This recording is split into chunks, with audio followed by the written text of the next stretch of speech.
அஸ்ஸலாமு அலைக்கும் வரஹ்மத்துல்லாஹி தஆலா வபரகாத்துஹு.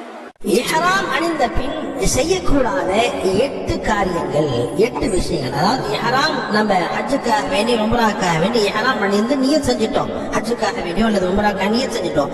அதற்கு பிறகு இந்த 8 காரியங்கள் ஒருபோதும் நம்ம செய்யக்கூடாது. எப்போ வரைக்கும் சொன்னா ஹஜ் முடிக்கிற வரைக்கும், உம்ரா முடிக்கிற வரைக்கும் இந்த 8 காரியங்கள் செய்யவே கூடாது. இந்த 8 காரியங்கள் நம்ம செஞ்சுட்டோம் என்பதாக சொன்னா நம் மீது கஃபாரா வாஜிபம் வாஜிபாகிவிடும். முதலாவது, வாசனை பொருட்களை உபயோகிக்க கூடாது. இரண்டாவது, ஆண்கள் தைத்த ஆடைகளை அணிவது கூடாது. மூன்றாவது, ஆண்கள் தலையையும் முகத்தையும் மூடுவது கூடாது. இதே போன்ற பெண்கள் முகத்தை மட்டும் மூடுவது கூடாது. நான்காவது, முடியை களைவது கூடாது.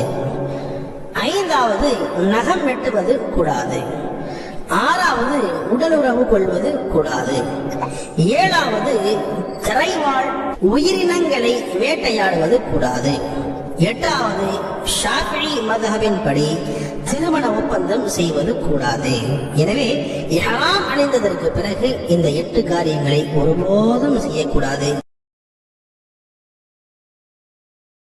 இஹ்ராமுடைய நிலையில் அனுமதிக்கப்பட்டவைகள் 13.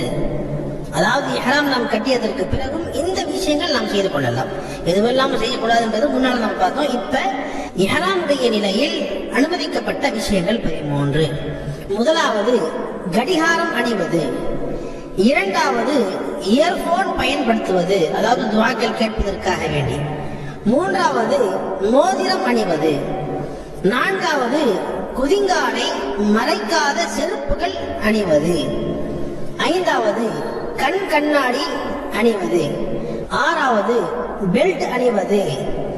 ஏழாவது, கைப்பைகளை அணிவது.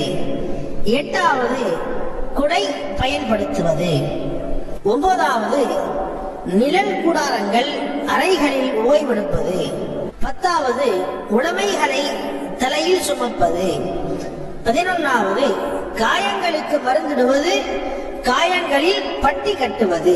12வது, இஹ்ராமுடைய ஆடைகளை மாற்றிக்கொள்வது, அவற்றை துவைத்து அணிந்து கொள்வது. 13வது, குளித்துக் கொள்வது. அப்போது தலை அல்லது உடலில் உள்ள முடிகள் உதிர்ந்தாலும் குற்றமில்லை. இதுதான் இஹ்ராமுடைய நிலையிலும் அனுமதிக்கப்பட்ட 13 விஷயங்களாக இருக்கிறது. அல்லாஹ் நம் அனைவருக்கும் ஹஜ் உம்ராக்கள் அதிகமாக செய்யக்கூடிய பாக்கியத்தை தந்து அருள்வானாக. ஆமீன்.